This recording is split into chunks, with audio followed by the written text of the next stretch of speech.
अस्सलामुअलैकुम। Sports world में आपको खुशामदीद कहेंगे। मैं हूं आपके साथ इफ्ज़ा इम्तियाज़। तो नाज़रीन, भारत की जारहत की वजह से खेल के मैदान जो कि बंद हो गए थे, तबाह हुए थे, भारतीय जारहत की वजह से भारत ने खेल को बहुत मुतासिर किया था, लेकिन एक बार फिर से वो खेल के मैदान आबाद हुए हैं और यकीनन पाकिस्तान की कोशिशों की वजह से कल एक मीटिंग भी बुलाई गई थी चेयरमैन पीसीबी के साथ, और जब हम डिस्कस कर रहे थे तो एक विंडो थी कि 17 से 25 मई के दौरान जो पीएसएल के बकिया मैचेस हैं वो खेले जाएंगे, और अब वो कंफर्मेशन सामने आ गई है। और जो अभी तक पहला जो मरहला है उसके हवाले से पिंडी का नाम सामने आया है। मजीद इस हवाले से तफसीलात हैं वो भी आपसे शेयर करेंगे। इसके साथ साथ आकिब जावेद को जरा इधर से उधर कर दिया है, वो क्या चेंजेस हैं उन पर भी हम नजर डालेंगे। इसके साथ साथ हेड कोच ढूंढा जा रहा था नेशनल टीम के हवाले से, और अब वो भी जो है वो हेड कोच मुकर्रर कर लिए गए हैं माइक हैसन को। तो इन तमाम तर मौज़ूआत पर बात करने के लिए मेरे साथ स्टूडियो में मौजूद हैं जाहिद मकसूद साहब, यूसुफ अंजुम और इसके साथ साथ सलीम खालिक साहब हमें ज्वाइन करेंगे। आप तीनों मेहमानों को वेलकम कहूँगी। उम्मीद करती हूँ आप लोग खैरियत से होंगे। सलीम साहब, तो पीएसएल एक बार फिर से उसको जो है वो जारी के उसमें जो ब्रेक आई थी उसे दोबारा से कंटिन्यू करेंगे। 17 से दोबारा से ये मैचेस का आगाज़ होगा। यकीनन एक पूरे जोश और जज्बे के साथ दोबारा से इन मैचेस को जो है उनका आगाज़ किया जाएगा। बिल्कुल, बल्कि पहले से ज्यादा जोश और जज्बा नजर आना चाहिए, क्योंकि अब जो सूरत हाल हुई है, जिस तरह पाकिस्तान को फतह मिली भारत के खिलाफ जंग में, तो लोगों का जोश व खरोश वैसे ही बहुत बढ़ा हुआ है। तो आना चाहिए ज्यादा से ज्यादा लोगों को, और झंडे लेकर आए और ग्रीन शर्ट्स पहनकर आए, बड़ा अच्छा माहौल बनेगा। और जाहिर है इंडिया इसी चीज से बहुत ज्यादा वो अपसेट हुआ था जब उसने देखा था कि यार हम लोग ये सब कुछ कर रहे हैं और यहाँ पिंडी में लोग बैठ के क्रिकेट मैच देख के तालियां बजा रहे हैं। उसी के नेक्स्ट डे फिर वो ड्रोन बेच के उन्होंने रोका था। तो उनको बताना चाहिए कि जी अभी भी सोशल मीडिया पे बड़ी अफवाहें उड़ा रहे हैं, पिंडी में ऐसा हो गया था वैसा हो गया था। तो उनको दिखाना चाहिए कि भाई देखो पिंडी भी ठीक है, बाद में लाहौर में अगर मैच है तो इंशाल्लाह वहां भी दिखाएंगे जी, वहां भी सारा ठीक है। और ये बहुत अच्छी बात है कि ज्यादा वक्त नहीं लग रहा और इवेंट शुरू हो रहा है। 8 मैच ही बस बाकी रह गए, लेकिन इवेंट में इंटरेस्ट अभी तक है और अभी तक फैसला होना है 3 टीमों का। एक टीम को ग्लैडिएटर तो पहुंची हुई है, अगली 3 टीमों का फैसला होना है प्ले ऑफ में। यानी तो इंटरेस्टिंग मैचेस आगे भी देखने को हमें नजर आएंगे, और होपफुली कि फॉरेन प्लेयर्स भी आना शुरू होंगे। जैसे हमने देखा कि डेविड वार्नर का ऑस्ट्रेलियन मीडिया ने न्यूज दी कि वो आने को तैयार हो चुके हैं। तो इट्स मीन ये बहुत बड़ी एक ऐसी चीज है कि हमारी सिक्योरिटी में उनको मुकम्मल एतमाद का इजहार करते हुए दोबारा आने को तैयार है। तो जितने भी प्लेयर आए, चाहे फॉरेन प्लेयर फॉरेन अगर नहीं आ सकते तो कोई बात नहीं, जितने अपने हैं बाकी कुछ फॉरेन मिला के पीएसएल कराएं, अच्छा इंशाल्लाह बाकी मैचेस भी होंगे।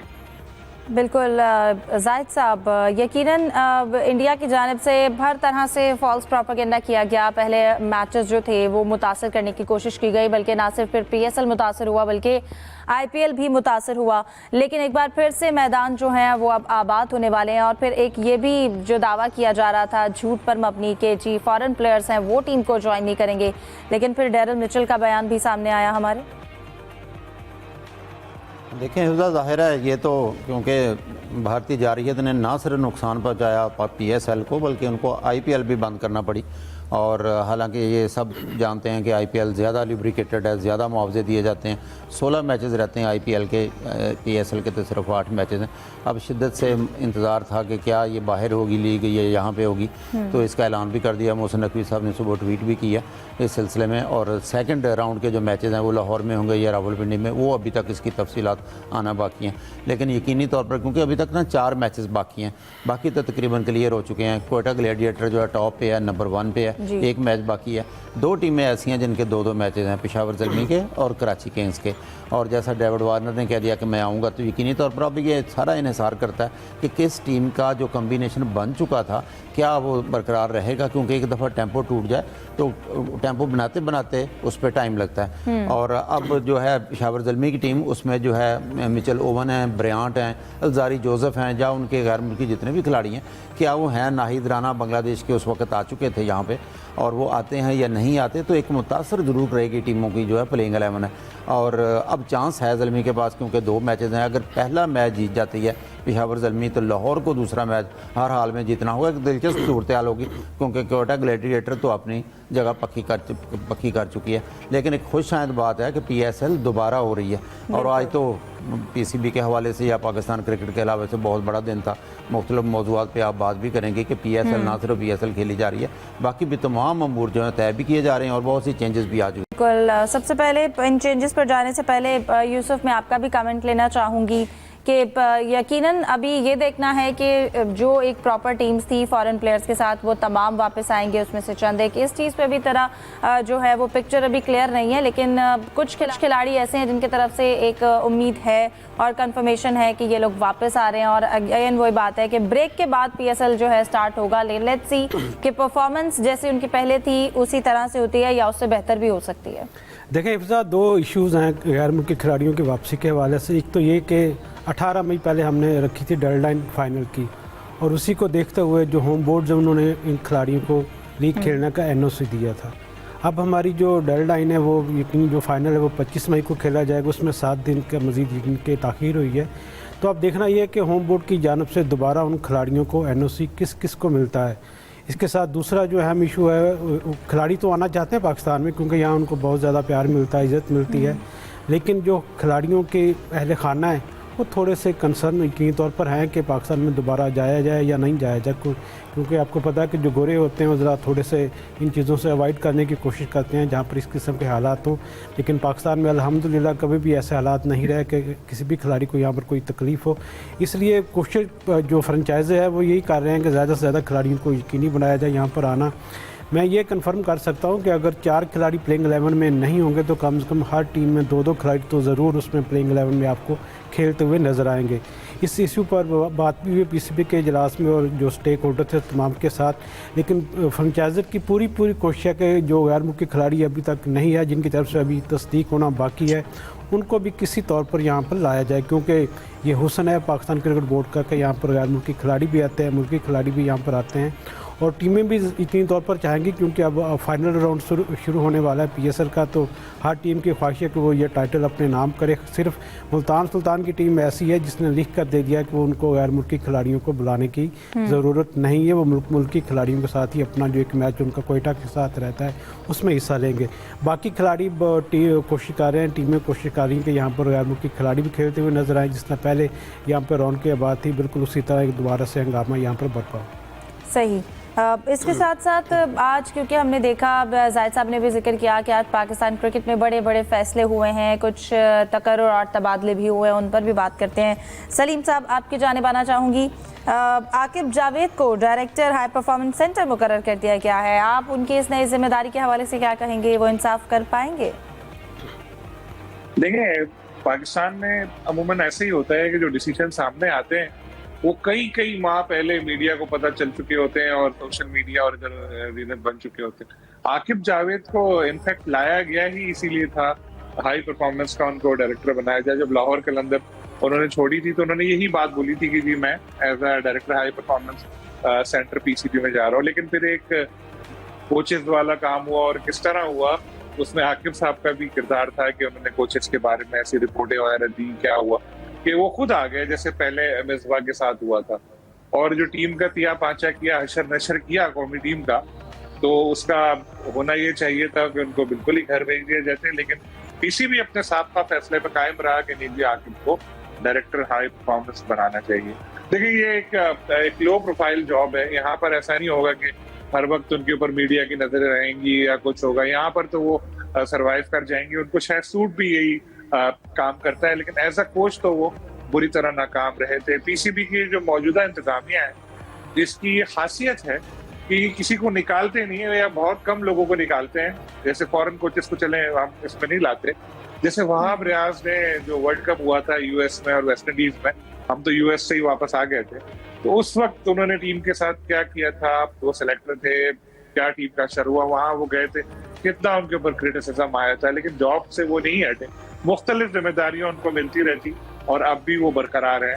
मेंटोर्स के बॉस बन गए थे वो कि अब मेंटोर्स भी फारिग हो गए। आपका सवाल है, मैं इसको दाया नहीं करना चाहता आगे का। तो इसी तरह आकिब का भी यही हुआ कि इनको हटाया नहीं जा रहा, इनको इधर दूसरी जगह कर दिया।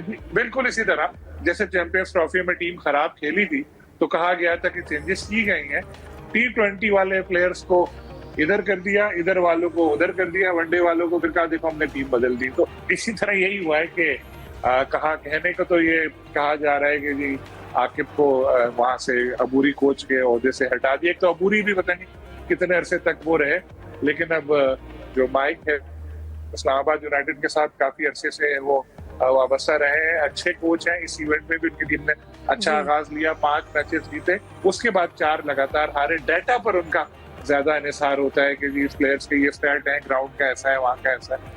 अब बस इनको ये करना होगा कि वो इस्लामाबाद यूनाइटेड वाली टीम यहाँ ना बना दे पूरी के भाई ये मुझे भी चाहिए, इस्लामाबाद यूनाइटेड का फला बंदा चाहिए, ये एक एज अ मैनेजर चाहिए, इसको एज अ क्रिकेटर चाहिए।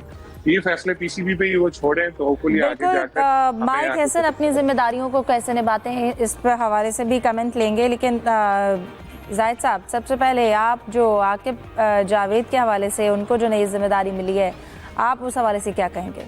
देखिए, आकिब जब आए थे तो उनका टारगेट भी यही था कि डायरेक्टर बनना चाहते थे नेशनल हाई परफॉर्मेंस सेंटर का, और कहना चाहिए कि जहां वो चाहते थे वो जॉब उनको मिल गई है। मैं समझता हूं पिछले 15 या 16 साल से आकिब ने एज आ कोच, कहना चाहिए जो एकेडमीज़ के कोच हैं, वो काफ़ी काम किया। आकिब बड़े ही साल जो है फैसलाबाद जो एकेडमी बनी थी वहाँ पे कोच रहे, मुल्तान में जो एकेडमी थी वहाँ पे कोच रहे। ये उन दिनों भी कोचिंग की जिम्मेदारियाँ अदा कर रहे थे, या इनका शौक़ था या क्रेज़ था या क्रिकेट से वाबस्ता रहना चाहते थे। जिन दिनों बड़े बड़े खिलाड़ी जो हैं वो सिर्फ या कमेंटेटर बनना चाहते थे या मैनेजर और हेड कोच बनना चाहते थे, एकेडमीज़ लेने के लिए कोई भी तैयार नहीं था। लेकिन अब मैं समझता हूँ कि जहाँ आके पहुँच गए हैं, क्योंकि आपको याद होगा PSL से पहले नदीम खान जो मोइन खान के भाई भी हैं, साबिक टेस्ट क्रिकेटर हैं, वो थे नेशनल हाई परफॉर्मेंस के डायरेक्टर, और शायद उनको बता दिया गया था कि ये उनकी जिम्मेदारी या उनके आखिरी दिन है, तो वो रिज़ाइन दे के मुल्तान सुल्तान के साथ वाबस्ता हो गए थे। तो ये तवक्को थी कि आकिब जावेद जो है ना इनकी जगह यहाँ पे संभालेंगे। और जब से एकेडमी बनी है, जनरल तौकीर ज़िया साहब ने हमारे सामने ज़ाहिर है इसकी बिल्डिंग बनी, एकेडमी बनी, मैं समझता हूँ यहाँ पे जितने भी डायरेक्टर्स आए हैं, अगर कोई बेहतर काम हुआ, सबसे अच्छा काम जो कम अज़ कम मेरी राय में दिखाई देता है वो मुदस्सर नज़र के दौर में था। उस दौर में बहुत सा नया टैलेंट सामने लेके आए, बहुत से अनफिट प्लेयर थे जिनको फिट किया गया। तो ऐसा ही दौर चाहिए, क्योंकि दरमियान में पैचेस में ऐसा वक्त भी आया कि ना हमारे पास मुतबादल खिलाड़ी थे, ना कोई ए टीम के खिलाड़ी थे, और कोई समझ नहीं आ रही थी कि अकेडमी जो है उसका रोल क्या है और कहाँ तक रोल जो है हक अदा कर रहे हैं। अली ज़िया होते थे, शाहिद असलम होते थे, तो उस दौर में काफ़ी जो है नया टैलेंट सामने आया था। तो वक़्फ़ करनी चाहिए, क्योंकि आकिब ज़ाहिर है अगर हाईली सतह पे कहना चाहिए कि वो नाकाम हुए थे, चलें अब वो जहाँ आना चाहते थे, जहाँ उनका टारगेट था वहाँ आ गए हैं। एक अच्छे की उम्मीद की जा सकती है कि आकिब जो है कि नया टैलेंट सामने लाएंगे। और इससे पहले लाहौर कलंदर के साथ भी उन्होंने काफ़ी साल गुजारे हैं, कोचिंग का एक्सपीरियंस है आकिब जावेद का, ख़ास तौर पर एकेडमीज़ की सतह पर। सही, यूसुफ आप ऐड करना चाहेंगे? देखें हिफ्ज़ा, आकिब जावेद को अगर बतौर कोच हम देखें तो सिवाय उनकी 2 कामयाबियाँ जो टेस्ट मैचेस हमने उनकी क्या निगरानी में जीते थे मुल्तान में इंग्लैंड के ख़िलाफ़, उसके बाद मजमूई तौर पर बतौर कोच वो फ्लॉप हुए हैं। और चूँकि जैसा जायद साहब ने जिक्र किया कि आकिब जावेद बतौर जो यूथ एडमिनिस्ट्रेटर के तौर पर एकेडमीज़ के तौर पर ज़्यादा कामयाब रहे हैं, और उनको ये रोल निभाना शुरू से चाहिए था। लेकिन चूँकि उस वक्त गए जैसन ग्रिस्पी भी चले गए, गैरी क्रिस्टल भी चले गए, इसके बाद पाकिस्तान क्रिकेट बोर्ड को उनको अबूरी हेड कोच की जिम्मेदारियाँ सौंपना पड़ी। लेकिन सबसे बड़ी गलती जो उन्होंने की बतौर कोच और बतौर चीफ सेलेक्टर या सेलेक्टर उनको कह लें आप, कि उन्होंने वो एक तनाज़ा खड़ा किया कि कोचेस के साथ साथ जो कप्तान की इनपुट थी सिलेक्शन कमेटी में, उसको उन्होंने बिल्कुल ख़त्म कर दिया था, जिससे नुकसान हुआ पाकिस्तान की क्रिकेट बोर्ड को और पाकिस्तान की टीमों को भी। यकीनी तौर पर अब कुछ गलतियाँ सुधारने की कोशिश की जा रही है, आकिब जावेद को दोबारा उसी जगह पर लाया जा रहा है जिसकी वो ख्वाहिश कर रहे थे। अब सिलेक्शन कमेटी में भी मेरी इतला के मुताबिक 2 उसमें तब्दीलियों की एक ऑप्शन दिया गया, जिसमें एक नाम अलीम डार का है और दूसरा हसन चीमा थे जो डाटा एनालिस्ट के तौर पर ज़्यादा वो काम करते थे, उनको तब्दील करके नए लोगों को लाया जा रहा है, जिसमें सरफराज का नाम भी है, मिसबाह का नाम भी है। लेकिन ये अब इब्तदाई बातचीत उनकी चल रही है। अब माइक हैसन के साथ भी उनकी बातचीत होगी कि किस तरह चीज़ों को लेकर चलना है। लेकिन पाकिस्तान क्रिकेट बोर्ड को यकीनी तौर पर इस जानब भी तवज्जो देनी चाहिए कि सिलेक्शन कमेटी में दोबारा इनपुट ली जाए कप्तान और कोच की, अगर पाकिस्तान के हालात को टीम को बेहतर करना है।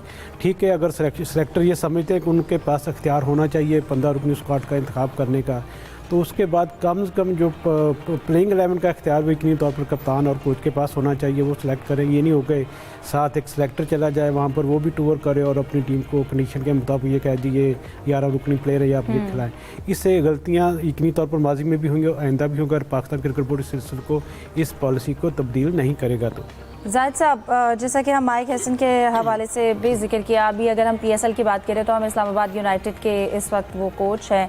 इस्लामाबाद की ऑब्वियसली हम जैसे परफॉर्मेंस, एक कंसिस्टेंसी हमने देखी कि पहले एक कंसेक्यूटिव उन्होंने फतह हासिल की और उसके बाद उसी तरह उन्होंने शिकस्त भी देखी। तो हम अच्छे की उम्मीद करते हैं कि जब जो माइक हसन है वो नेशनल टीम के साथ जो वाबस्ता होंगे, फिर उसके बाद बांग्लादेश सबसे पहले उनका इम्तिहान है, तो उस हवाले से अच्छी चेंजेस जो हैं वो आएंगी। देखें, एक तो जो सिनारियो रहा पाकिस्तान में गैर मुल्की कोचेस का, क्योंकि पाकिस्तान ने कोई अच्छा सलूक नहीं किया। जिस तरह से गैरी क्रिस्टन गए, गिलेस्पी गए, तो लगता तो ऐसा था कि शायद कोई फ़ॉरेन कोच आने के लिए तैयार ही ना हो, लेकिन क्योंकि ये इस्लामाबाद यूनाइटेड के साथ वाबस्ता है और न्यूजीलैंड के हेड कोच रह चुके हैं, न्यूजीलैंड के कामयाब तरीन कोचेज़ में इनका शुमार होता है। अच्छी रैपो है इनकी माइक हसन की, लेकिन क्योंकि आज अब कौमी टीम के साथ आए हैं तो यकीनन अच्छी तवक्को करनी चाहिए। अब इसकी तफसीलात जो उनका मुआहदा हुआ, कितने अरसे का हुआ है या कितनी देर तक वो रहेंगे या उसकी तफसीलात क्या हैं कॉन्ट्रैक्ट की, ये अभी तक सामने नहीं। लेकिन मैं समझता हूँ कि अच्छा है, इनके साथ ये भी इतलात हैं कि मुकामी कोचेज़ को इनके साथ लगाया जाएगा। हेड कोच के तौर पर माइक हसन होंगे। ये वही माइक हसन है जो ये न्यूजीलैंड का कोच बनाया था। एक कंट्रोवर्सी भी क्रिएट की थी इन्होंने, ट्रेविस, उन्होंने कह दिया था कि रिज़ाइन दे देना चाहिए उस वक्त के जो रॉस टेलर जो है इनको ब्रेंडन मैककॉलम के लिए, तो ये काफ़ी कंट्रोवर्सी बनी थी। बाद में इन्होंने उसके साथ अच्छे ताल्लुकात भी किए और फिर कामयाब कोचेज़ में इनका शुमार हुआ। लेकिन काफ़ी अरसे से मीडिया में ये खबरें आ रही थी कि लगता है कि इस्लामाबाद यूनाइटेड के हेड कोच जो हैं वही कौमी टीम की जिम्मेदारियाँ संभालेंगे। इसमें कोई हैरान कौन हमारे लिए खबर नहीं थी, लगता था इनके साथ मुआहदा तय पा जाएगा। बिल्कुल सलीम साहब, स्ट्रॉन्ग कैंडिडेट तो थे। हमने पहले भी जब हेड कोच के हवाले से तलाश थी तो तब से हम सुन रहे थे कि माइक हसन जो हैं वो बड़े मजबूत उम्मीदवार हैं इस वैकेंसी सीट के लिए। अब चूंकि अगर उनका इंतखाब किया गया है, लेकिन जैसा कि जाहिद साहब ने भी जिक्र किया कि माजी में जिस तरह से हमारे फॉरेन कोचेस के साथ जो सलूक रहा, फिर उनको जो कंप्लेंट्स रहीं, अगर गैरी कर्स्टन की बात करें तो उसके बाद अब इनके साथ जो एक आपका तौर तरीका है और इनको जो इख्तियारात देने हैं, उसमें क्या लगता है इनको उस तरह से जिम्मेदारी निभाने में आसानी हो पाएगी?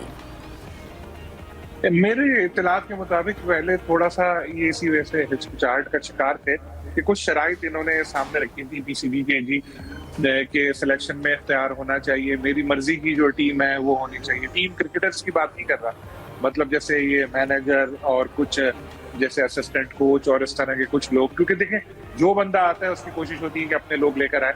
मैं इसीलिए पहले ही मैंने ये बात बोली कि माइक हसन को अगर कामयाब रहना है तो उन्हें पाकिस्तानी टीम को इस्लामाबाद यूनाइटेड नहीं बनाना होगा कि भाई इसको मैनेजर बनाओ, इसको कप्तान बनाओ और इसको जो नाइब कोच बनाओ। उनको थोड़ा बहुत पाकिस्तान क्रिकेट बोर्ड को भी मतलब करना पड़ेगा कि जी आप अपने डिसीजन लें, मेरी राय ये है, फिर मिक्स करके वो करें तो होपफुली कामयाब वो रहेंगे, क्योंकि अच्छा उनको एक्सपीरियंस तो है। कहा जाता है, देखें इसीलिए कहा जाता है ना कि कोचेस के लिए जरूरी नहीं है कि उन्होंने बहुत ज्यादा क्रिकेट खेली हो, और माइक हसन इसकी मिसाल है और वो इतनी बड़ी पोस्ट पर वो आए हैं। और देखें पैसा फेंक तमाशा देख, वो वाला हिसाब है। पाकिस्तान क्रिकेट बोर्ड बहुत अच्छा पे मास्टर है। पाकिस्तान क्रिकेट बोर्ड जब से मोहसिन नकवी साहब आए हैं बहुत पैसे दे रहा है, पैसा बहुत है उसके पास, पैसा बहुत है, पैसा देता बहुत है। 50-50 लाख रुपए तो वो अपने मेंटोर्स को दे रहा था, तो फॉरेन कोच को कितने दे रहा होगा आप ये सोचें। तो दो को निकाला था, उन दो को भी अगर आप बोले ना तो उनमें से एक के बारे में तो मैं आपको यकीन से कह सकता हूँ कि वो दोबारा आने को भी तैयार हो जाएंगे। तो जाहिर है इनको भी अच्छी एक ऑफर हुई होगी और उन्होंने इसको एक्सेप्ट किया होगा। लेकिन अब हमें यही देखना है कि किस हद तक वो कौमी टीम को आगे लेकर जाते हैं, क्योंकि आपके सामने है कि 8वें नंबर पर हम आ चुके हैं और हमारी रैंकिंग मुसलसल नीचे जा रही है। और कितना नीचे जाए, अब तो बिल्कुल ही बॉटम पे आप जा चुके हैं। तो इस चीज को देखना पड़ेगा और इनका पहला टास्क यही होगा कि एक अच्छी टीम बनाए, लेकिन उससे पहले यही सोच के कि पाकिस्तान की टीम है ये, इस्लामाबाद यूनाइटेड की नहीं। बिल्कुल यूसुफ, यकीनन ये नेशनल टीम के साथ अब मुंसलिक हो रहे हैं इस्लामाबाद यूनाइटेड के हेड कोच रहने के बाद। अब जब पीएसएल ख़त्म हो जाएगा 25 मई को, उसके बाद बांग्लादेश के साथ सबसे पहले जो हमारी सीरीज़ है उसका इम्तिहान है, तो आप इस हवाले से क्या कहेंगे? देखें हिफ्ज़ा, माइक हसन अगर आप यूँ कहें कि एक क्लास कोच। जी सलीम साहब। हाँ, मैं बस एक आपको बताना चाह रहा था कि ब्रेकिंग न्यूज़ के पीएसएल का जो शेड्यूल है वो पीसीबी ने जारी कर दिया है और 17 तारीख को पहला मैच होगा पेशावर ज़ल्मी और कराची किंग का रावलपिंडी क्रिकेट स्टेडियम में, और फाइनल जो होगा 25 मई को होगा कदाफी स्टेडियम में, जिसके 4 टिकट्स आपको यूसुफ अंजुम साहब देंगे। 18 तारीख को पिंडी में डबल हेडर होगा, मुल्तान सुल्तान का कोयटा ग्लैडिएटर्स के साथ मैच है, और पेशावर ज़ल्मी का होगा लाहौर कलंदर का। 19 तारीख को इस्लामाबाद यूनाइटेड और कराची किंग्स का मैच होगा। उसके बाद फिर इवेंट लाहौर चले जाएगा। 21 को क्वालिफायर होगा, पहला एलिमिनेटर 1 होगा और क्वालिफायर 2 होगा 22 और 23 को। ये है। तो ये आपकी ब्रेकिंग न्यूज में ये 4 पासेस वाली अगर बात है तो आपने बड़ी जिम्मेदारी डाल दी है। माइक हैसन के साथ साथ यूसुफ के कंधों पे भी काफी जिम्मेदारी आ गई है। बहरहाल यूसुफ से कमेंट लेंगे माइक हैसन की जिम्मेदारियों के हवाले से। एक ब्रेक के बाद हमारे साथ रहिए।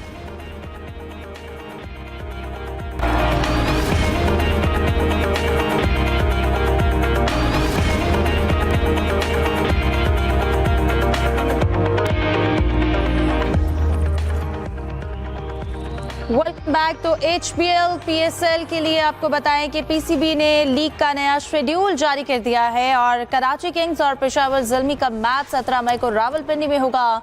फाइनल 25 मई को 2 टॉप टीम्स के दरमियान कजाफी स्टेडियम में खेला जाएगा, जबकि मुल्तान सुल्तान और कोयटा ग्लैडिएटर्स का मैच 18 मई को रावलपिंडी में खेला जाएगा। 21 से 23 मई तक प्लेऑफ राउंड लाहौर में खेला जाएगा। 21 मई को पहला क्वालिफायर लाहौर में खेला जाएगा। तो PCB की जानिब से ये नया शेड्यूल जारी कर दिया गया है। यूसुफ, इस शेड्यूल के हवाले से बताइएगा। अब फिर फाइनल कजाफी स्टेडियम में वापस आ गया। देखिए, बिल्कुल कजाफी स्टेडियम में फाइनल वापस आ गया और पहले तो को भी यही की जा रही थी कि जो पहला इब्तदाई मरहला होगा वो रावलपिंडी में होगा, जबकि जो दूसरा आखिरी राउंड होगा वो लाहौर में खेला जाएगा। तो लाहौरियों की बड़ी फरमाइश होती है कि लाहौर में ज़्यादा मैचेस रखे जाए, क्योंकि लाहौर में लोग यही तो की जा रही है कि ज़्यादा से ज़्यादा क्राउड आएगा। लाहौर कलंदर ने तो बिल्कुल एक तजवीज़ दे दिया कि जितने भी शहरी हैं उनके लिए अब दाखिला फ्री कर देना चाहिए, ख़ास तौर पर जो लाहौर का मैच होगा उसके लिए, और जो झंडा लेके आएगा स्टेडियम में उसको दाखिला फ्री कर दिया जाएगा, ताकि से यकजहती भी थोड़ा शो हो और दुनिया को ये पता चले कि पाकिस्तान के जो शहरी हैं ये खेल से प्यार करते हैं, पुरअमन है। और पाकिस्तान सुपर लीग ने हमेशा इन खेलों को फ़रोग देने में किरदार अदा किया है। मजमूई तौर पर आप देखें कि एक थोड़ा सा इतना आसान नहीं था लॉजिस्टिक मामला को देखते हुए चीज़ों को रीशेड्यूल करना, और मुल्तान में जो मैच था उसको भी यहाँ पर शिफ्ट कर दिया गया है। तो अब चूँकि ब्रॉडकास्टिंग के भी थोड़े इश्यूज़ थे और उसके बाद ये PCB ने कोशिश की है कि तमाम मामला को बेहतर किया। जब देखना ये कि जब दोबारा ये मैचेस शुरू होंगे तो क्या वो टेम्पो जो खिलाड़ियों को पहले से बना हुआ था वो बरकरार रह पाएगा या नहीं। बिल्कुल ठीक है जाहिद साहब। अब क्योंकि शेड्यूल भी है हमारे सामने आ गया, और फिर एक ये सवाल अभी तक है कि जो टीम, आपको क्या लगता है प्लेयर्स को परफॉर्मेंस में किस हद तक फ़र्क आ जाता है जब एक लीग का तसलसल उस तरह से बरकरार नहीं रहता? देखें, होगा तो सही, क्योंकि गैर मुल्की प्लेयर अपने अपने वतन को वापस जा चुके हैं। उनमें से कितने आते हैं, थोड़े दिन लगेंगे कंफर्मेशन में और फिर पता चलेगा किस टीम का गैर मुल्की खिलाड़ी यहाँ पर आता है। टेम्पो बनाने में टाइम तो लगता है, लेकिन क्योंकि ज़ाहिर है ये एक मजबूरी थी और जो जंग नाजिल की गई भारत की तरफ से उसका कोई ना कोई असरात खेलों के मैदान पर हुए, पाकिस्तान को भी नुकसान हुआ और यूँ कहना चाहिए कि हमें मारते मारते वो अपना भी नुकसान करा बैठे। भारत, उनका भी यही हाल है कि उनके भी ऑस्ट्रेलियाई प्लेयर्स जो हैं, ऑस्ट्रेलियाई क्रिकेट बोर्ड ने भी प्लेयर्स पर छोड़ दिया कि वो IPL खेलना चाहते हैं या नहीं खेलना चाहते, और प्लेयर्स एसोसिएशन भी उनकी एक्टिव है कि वो जाना चाहते हैं या नहीं जाना चाहते। इसी तरह से हमारा PSL का PSL में क्योंकि जब क्लियर हो जाएगा कि कितने गैर मुल्की प्लेयर्स आते हैं, जैसा यूसुफ अभी बता रहे थे, क्योंकि जो मुल्तान में एक मैच रखा था, मुल्तान का आखिरी मैच है कोटा ग्लैडिएटर के साथ, वो डबल हेडर के तौर पर दिन को होगा, रावलपिंडी में खेला जाएगा। और पहला क्वालिफायर जो नंबर 1 और 2 टीम का था वो रावलपिंडी में पहले होना था, ये मामूली रद्दोबदल उनको करना पड़ा, वो अब लाहौर में होगा। तो आखिरी 4 या 5 मैचेस जो हैं फाइनल समेत वो लाहौर में होंगे। तो यकीनी तौर पर 1-2 मैचेस तो चाहिए, वो एक टेम्पो जो बना होता है यकीनी तौर पर उसको नुकसान पहुंचता है, लेकिन ये सब मजबूरी थी, इसमें अपनी मर्ज़ी से तो कुछ भी नहीं किया गया। इसका नुकसान यकीनी तौर पर होगा, लेकिन मेरा ख्याल है कि अब लोग ज़्यादा ज़ौक़ व शौक़ से ये मैच देखेंगे और एक अच्छी क्रिकेट जो है हमें देखने को मिलेगी PSL। बिल्कुल। अब PSL के मैचेस जो हैं उनके हवाले से पूरा प्लान जो है, लीग का नया शेड्यूल वो सामने आ गया है। सलीम साहब, आपकी जानिब आना चाहूँगी। यकीनन एक ऑथेंटिक सोर्स है, बाखबर ज़राए के मुताबिक ये सामने आई थी बात के 5 मेंटोर्स हैं जिनको फारिग कर दिया गया है, जिनमें मिसबाह वकार यूनिस, शुएब मलिक, सकलैन मुश्ताक और सरफराज अहमद शामिल हैं। इस हवाले से आप कहेंगे, क्या कहेंगे, जबकि मिसबाह और सरफराज को नई जिम्मेदारियां भी दिए जाने का इम्कान है? जैसा आपको याद होगा, कोई 10-15 दिन पहले मैंने एक स्टोरी दी थी, जो एक मीटिंग हुई थी डोमेस्टिक क्रिकेट के हवाले से, जिसमें था कि जी ये जो चैंपियंस कप जो बड़ा PCB ने शुरू किया था कि इससे बहुत नया टैलेंट आएगा, जिसके लिए इन लोगों को 50-50 लाख रुपए महाना पे रखा गया था, वो प्रोजेक्ट खत्म हो गया है। तो जब जाहिर है चैंपियंस कप खत्म हुआ तो फिर तो मेंटोर्स को तो जाना ही था, लेकिन PCB ने अभी भी ऑफिशियली ये अनाउंस नहीं किया कि जी चैंपियंस कप खत्म हो गया, लेकिन वो जहाँ खबर ये सामने आ चुकी है, और मेरी 1-2 मेंटोर से बात हुई थी तो उन्होंने कहा हमें ऑफिशियली तो अभी तक कुछ नहीं बताया, लेकिन कई दिनों से जब से ये पता चल रहा है कि पेंटेंगुलर कप दोबारा शुरू हो रहा है चैंपियंस कप की जगह, तो हमको पता चल चुका था कि शायद हम लोग फारिग हो जाए। लेकिन ये इनका तो 50-50 लाख रुपए के हिसाब से अच्छे खासे पैसे तो माशाल्लाह इन सब ने बना ही लिए हैं। शोएब मलिक जो है वो पहले उन्होंने आज ट्वीट की कि वो तो 2 हफ्ते पहले रिजाइन कर चुके थे, गालिबन उनकी कुछ और दूसरी जो मसरूफियात है टेलीविजन चैनल वगैरह की वो क्लैश कर रही थी इसके साथ, तो इस वजह से, और फिर जब उनको पता लगा कि यार ये तो वैसे ही यहाँ से जाने वाले हैं, तो उन्होंने शायद नवश्ता दीवार पढ़ते हुए पहले ही इस चीज को छोड़ दिया था। अब सुनने में आ रहा है कि मिसबा और सरफराज को कोई नई जिम्मेदारियां दी जाएंगी। अब मिसबा उल हक के बारे में यूसुफ अंजुम साहब ने पहले ही बताया था कि उनको टेस्ट टीम का हेड कोच बनाया जा रहा है। अगर ऐसा हुआ तो फिर बहुत गलत होगा। खैर, हमारे कहने से क्या होता है, तो जो किसी ने सोचा वही होगा। और सरफराज को भी यूसुफ साहब ये भी बता रहे थे कि शायद उनको सेलेक्टर बना दिया जाए। और सकलैन मुश्ताक वैसे ही ब्रिटिश नेशनल है और उनको असाइनमेंट मिलती रहती है इस तरह की कोचिंग की। शोएब मलिक के पास भी जॉब्स की कोई कमी नहीं है यानी, और वैसे भी माशाल्लाह इन सब के पास अल्लाह कह दिया बहुत पैसा है। 50-50 लाख रुपए माना इनके चले भी गए, दूसरी जगह से वो 60-60 लाख रुपए भी कमा लेंगे तो भी फर्क नहीं पड़ने वाला। जायद साहब, आप इस हवाले से क्या कहेंगे? ये तो मेंटोर जितने भी हैं, आपको याद होगा कमेंट्री भी कर रहे थे, मेंटोरशिप के साथ साथ चैंपियंस कप में इनका रोल ज़्यादा था जब वो फैसलाबाद में हुआ था। उसके बाद तकरीबन ऐसा लगता नहीं था कोई आउटपुट या इनपुट इनका सामने आना, तो लगता तो यही था कि इनका अब आखिरी दौर है या चले जाएंगे। तो मलिक साहब ने, शोएब मलिक ने भी जो ट्वीट किया वो उस वक्त किया जब मीडिया में अब न्यूज़ आ गई है कि इनको फारिग कर दिया गया। तो ज़ाहिर है इनमें से 1 या 2 प्लेयर्स के बारे में कहा जाता है, इनको एडजस्ट किया जाएगा। मिसबा को कोचिंग में जिम्मेदारियाँ दी जा सकती हैं और अब देखना ये है कि आगे क्रिकेट बोर्ड का क्या इकदाम करता है। वकार यूनुस या सकलैन या इनकी ज़रूरत वो समझते हैं इनको कहीं एडजस्ट करना, क्योंकि क्रिकेट बोर्ड जैसा सलीम खालिक साहब बार बार कह रहे हैं क्रिकेट बोर्ड जल्दी फारिग नहीं करता, कोई पता नहीं इनको कहीं ना कहीं एडजस्ट किया वो हर बंदे को दोबारा। सही। अब यूसुफ, आप इस हवाले से क्या कमेंट करेंगे ताकि फिर हम अपने नेक्स्ट टॉपिक की जाने बढ़ें?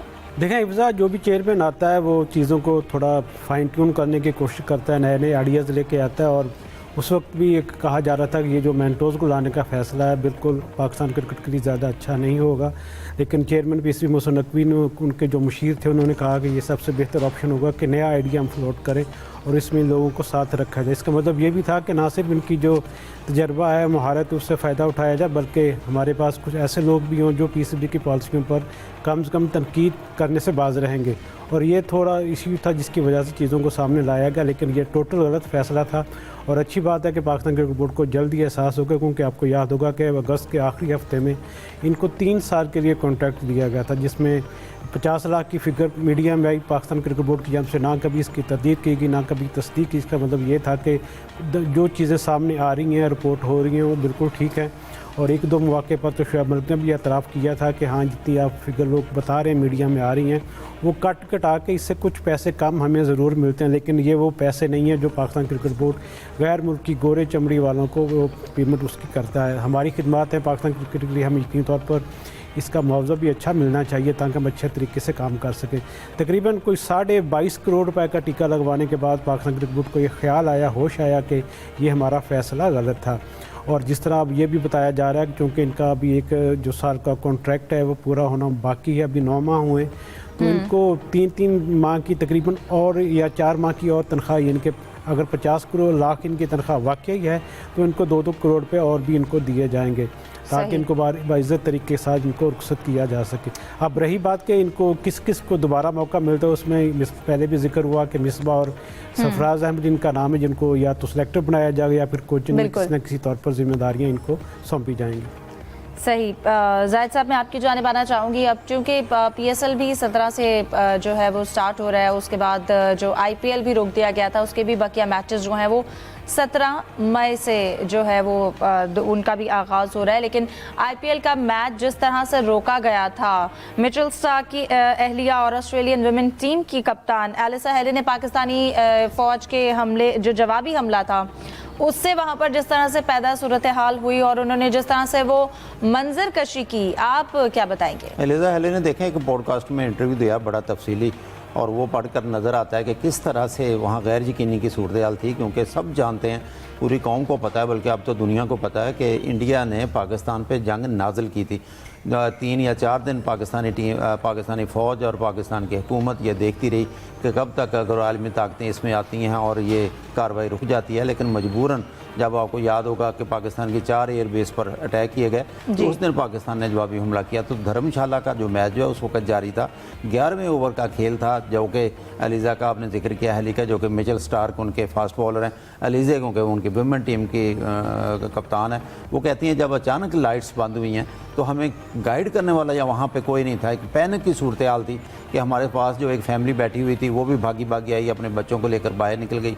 हम तमाम खौफज़दा थे क्योंकि हमें गाइड करने वाला कोई नहीं था। ये मंजरकशी ऐसी है कि जब जंग होती है तो कितना नुकसान होता है, और ख़ास तौर पर गैर मुल्की प्लेयर्स की क्या सूरत हाल होती है। वो कहते हैं जब मिचेल स्टार्क से पूछा तो उसने कहा कि 60 किलोमीटर दूर जो है मिसाइल गिरे हैं, जिससे ये सूरत हाल। बिल्कुल, हमने देखा कि उनकी अहलिया की जानिब से बड़ी अच्छे सारी सूरत हाल की मंजरकशी की गई है। प्रोग्राम का वक्त ख़त्म हुआ जाता है। तीनों पैनलिस्ट का बहुत शुक्रिया, दीजिए इजाज़त, अल्लाह हाफ़िज़।